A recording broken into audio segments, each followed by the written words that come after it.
अरे मग राहू दे सोन्या. अरे आमच्याकडे नाहीत पैसे. आहे का? झाली का रडायला सुरुवात? अरे तुम्ही इथं आलाय म्हणलं मी तुमच्याकडनं पैसे घेऊन होय. अरे आमची पोरं येड्या बोड्याचे आहेत. पैसे भरून खेकड्याला गेलेत. होय सोन्या, पहिल्या नंबराला किती बक्षीस आहे रे? अरे लय मोठी बक्षीस आहेत.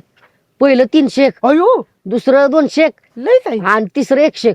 वैयक्तिक बी आहे ती 50, 25 आणि संघ आलाय म्हणून सांगून येतो तुम्ही. चालतंय. होय सोन्या, मॅच जिंकले त्यातले पैसे आम्हाला देणार ना?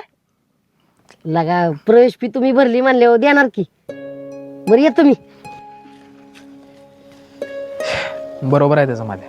अरे तो फी मागत होता तो आपण म्हणलं आमच्याकडे पैसे नाहीत आणि आता बक्षीस मिळणार आहे म्हणल्यावर लगेच वाटा मागायला लागलो. अरे मग आपण टीम मध्ये आहे ना. आता आमचा चुलता घरातलं काम करा अजिबात येत नाही, पण वाटण्या करायची म्हटलं असं लाल गाळ्यात पळे देत बघ. अरे पण ही चुकीचं आहे ना माझ्या. अरे मग काम करायला आपण आणि ह्यो पैसे घ्यायला होय. मग फी भरायला तो आणि पैसे नाही आला आपण वय. तू बी का नाही तुझ्या चुलत्यागतच व्हायला लागलायस बघ. नाही लागा आद्या, पुन्हा असला विचार करणार नाही. बर पहिली माझी बॅटिंग. बर चालतंय. छापा काटा. चापा. काटा काटा काटा. आई घातलीस काटा. चला